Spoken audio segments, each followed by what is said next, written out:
Hoje o nosso objetivo é entender isso ou um pouco melhor. No último dia 24 de setembro de 2025, o procurador Edward Martin enviou uma carta ao Departamento da Justiça americano, questionando o acordo da Lei Niências da Odebrecht. Em 2016, um movimento que pôde sinalizar uma revisão estratégica do caso sob o governo do presidente Donald Trump, potencialmente reabrindo aspectos de um dos maiores escândalos de corrupção transacional da história do país. O procurador assistente Edward Martins enviou uma carta ao André Wisseman, ex-líder do setor de fraude do Departamento de Justiça, questionando por que o acordo de 2016 omitiu de fraude do Departamento de Justiça, questionou por que o acordo de 2016 omitiu detalhes específicos de contratos perfaturados, porque não identificou todas as vítimas e por que tratou Odebrecht de forma diferente dos outros acordos de corrupção.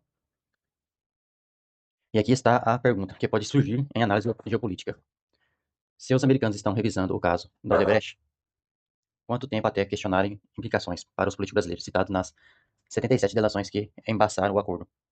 Eu sou Davi Aragão, você está no debate hoje e vamos ensaiar o que essa carta pode significar para Lula e Dilma Rousseff, a toda a cúpula do PT.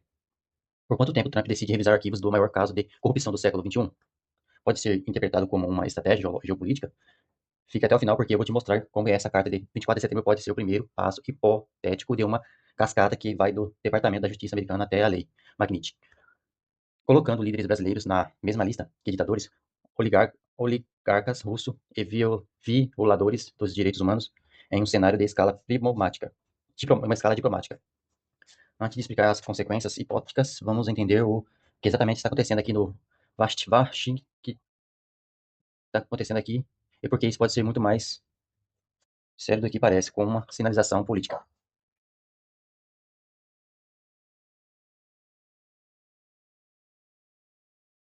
Em 24 de setembro de 2005, Eduardo Martins, o tal U.S. Antoni, enviou uma carta oficial a André Wisseman, ex-líder do setor da fraude do Departamento da Justiça.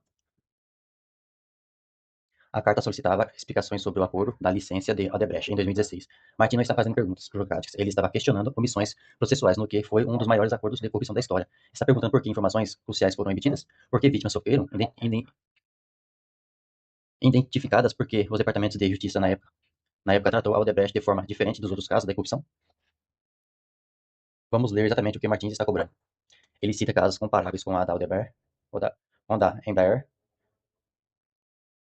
ou África e da Creocore, onde o Departamento da Justiça preservou informações detalhadas sobre os projetos e identificou vítimas específicas e garantiu restrições, mas, no caso da Odebrecht, o acordo agregou fatos por país, mas omitiu detalhes específicos do contrato, superfaturados, impediu a reparação das vítimas. Martin mencionou especificamente o projeto Rutas, de Lima, do Peru. A ex-prefeita Susana Villaran está sendo processada por receber 11 milhões de dólares da Odebrecht. Sua campanha foi tocada por Luiz Ferber e Valdemar Carreta, consultores com ligações históricas ao PT brasileiro, conforme as delações peruanas antigas. E aqui está a pergunta: quem pode ser levantada? Se os americanos estão questionando omissões sobre o Peru, quanto tempo até questionarem as implicações para o Brasil? É um contexto de negociações geopolíticas? Mas a coisa fica ainda mais interessante quando vocês entender que está fazendo essas perguntas. Vladimir Martin, alinhado à agenda Trump, de revisar supostos abusos, agências federais, está investigando indícios de instrumentalização política durante governos democratas. E agora, ele está olhando para o acordo da Odebrecht, supervisando por André Wilson. Wilson é um procurador experiente que está ligado a investigações contra Trump, e foi ele que supervisionou o acordo de Odebrecht em 2016.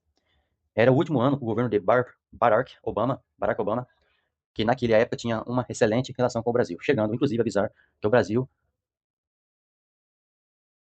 chegando inclusive a visitar o Brasil em uma visita oficial. Convite do presidente Lula, à época. Em 2016, a operação da Lava Jato estava no auge do Brasil. Sérgio Moro era o herói nacional e, de repente, fecha um acordo bilionário com a Odebrecht, que, segundo Martim, omite informações cruciais que podem ser lidadas com brecha para a sinalização política atual. Agora, preste atenção nesse dado oficial que consta no próprio acordo do Departamento da Justiça. A Odebrecht pagou 788 milhões de dólares em propinas documentadas em 12 países diferentes.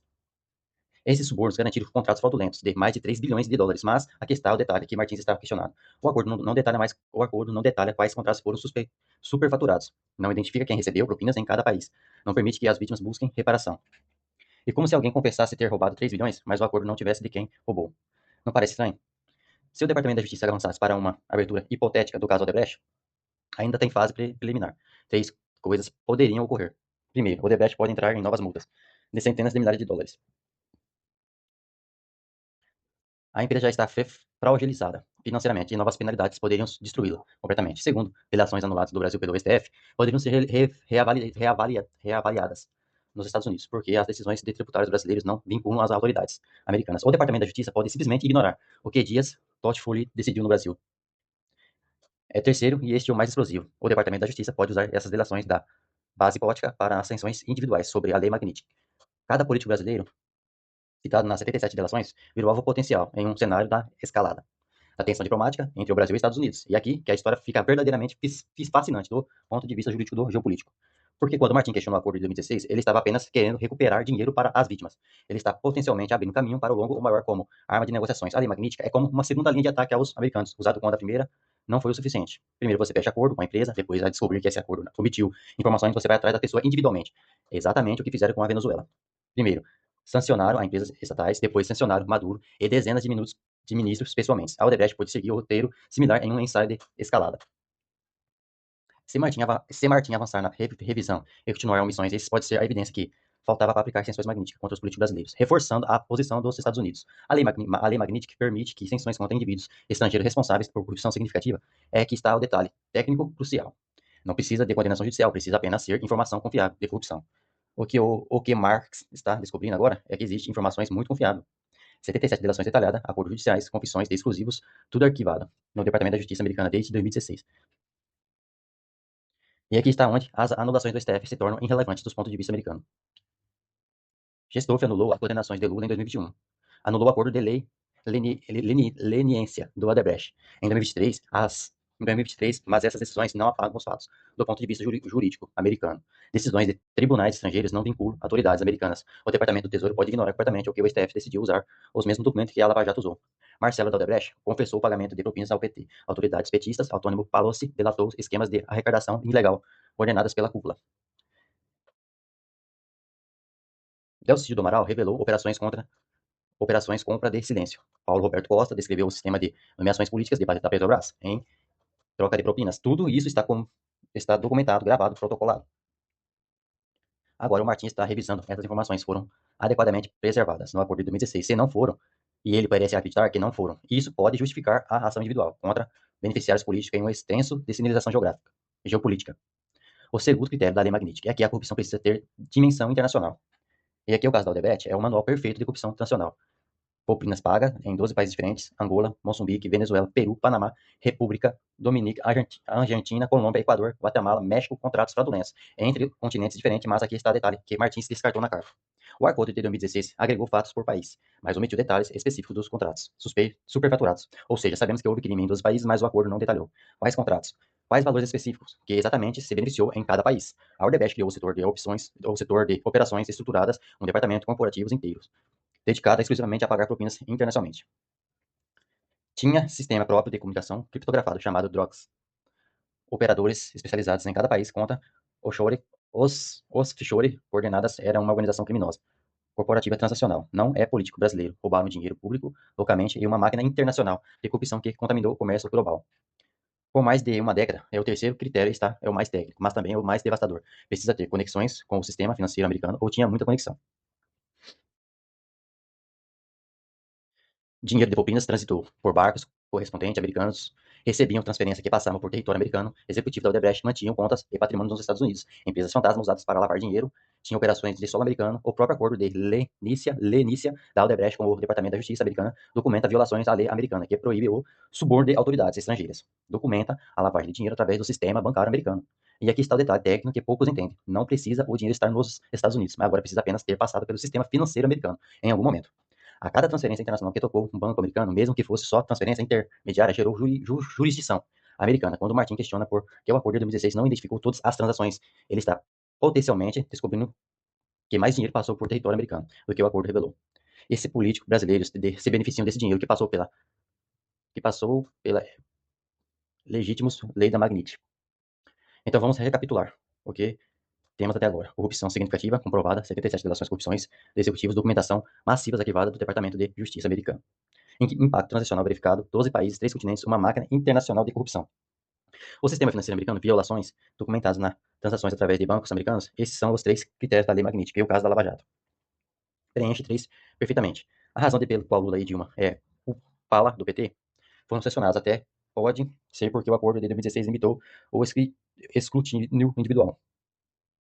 Além disso, na época não existia interesse político pelo então presidente Barack Obama, por seu alinhamento político com o presidente Lula. Mas, se Marx avançar na revisão, aprovar omissões sem evidência de viés deliberado no acordo original, essa limitação poderia ser simplesmente devastadora. E aí, do ponto de vista jurídico americano, não há mais nada impedindo sanções individuais em cenários de escalada e tensão entre o Brasil e os Estados Unidos. Agora deixa eu explicar por que, o ponto de vista jurídico americano, não é possível separar a cúpula política do esquema de corrupção. A estrutura era piramidal, e a advertência documental conecta diretamente ao topo, não à base de executivos e colheiteiras, pegando propinas no meio operadores financeiros, lavando dinheiro acima disso ministros e dirigentes estatais, autorizando contratos fraudulentos. No topo, a cúpula política, que contratava numerações e decisões estratégicas, Luiz Inácio Lula da Silva, o presidente do Brasil, em 2003 e 2010, exatamente o período de estruturação e consolidação do esquema, relações de executivo da Odebrecht, da UTC, mencionam reuniões diretas com Lula para discussão de contratos. Palocci, ex-ministro da Fazenda, o braço direito de Lula, delatou esquemas financeiros ilegais de campanhas.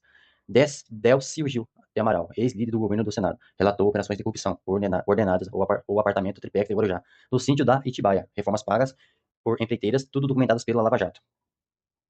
Os americanos não precisavam de condenação brasileira, precisavam apenas dos mesmos documentos que a Lava Jato tinha. Dilma Rousseff foi presidente do Conselho da Administração de Petrobras entre 2003 e 2010, exatamente o período em que a estatal se transformou no epicentro do esquema da corrupção. Paulo Roberto Costa, diretor da abastecimento da Petrobras, confessou o esquema da propina em contratos.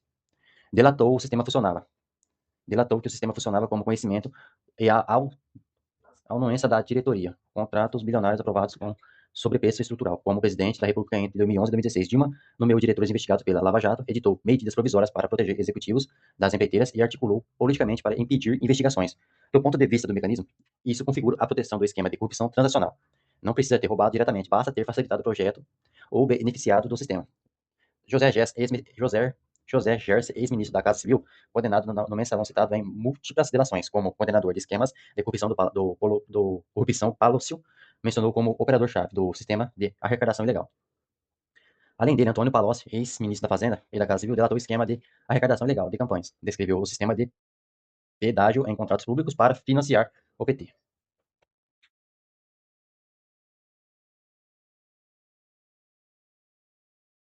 Também João Vacarani Neto, tesoureiro do PT, condenado por receber propinas de empreiteiras, operava o sistema de financeiros ilegal de campanhas, delações, colocaram como ele entre empreiteiros e cúpula petista. Paulo Teixeira, todos citados em delações como beneficiários ou conselheiros do esquema da corrupção do sistema, e aqui está o padrão que os americanos adotaram investigar. O enriquecimento inexplicável de políticos com salários públicos, conhecido que acumulam patrimônio incompatível com salários. Imóveis de luxo, apartamentos em nome de terceiros, empresas fantasma de familiares, contas no exterior não declaradas, tudo isso consta nos autos da Lava Jato e pode ser usado pelos americanos. A lei Magnitsky permite sanções baseadas em patrimônio inexplicável. Se você consegue provar a origem lista do seu patrimônio está conectada à corrupção transacional, pode ser sancionado. Agora, vamos entender de qual cenário geopolítico essas sanções poderiam ser aplicadas. Porque as sanções Magnitsky não estão automaticamente, são decisões políticas baseadas em justificativas jurídicas. A relação do Brasil e dos Estados Unidos. Esta está tensa, com sanções recentes ao ministro Alexandre Moraes.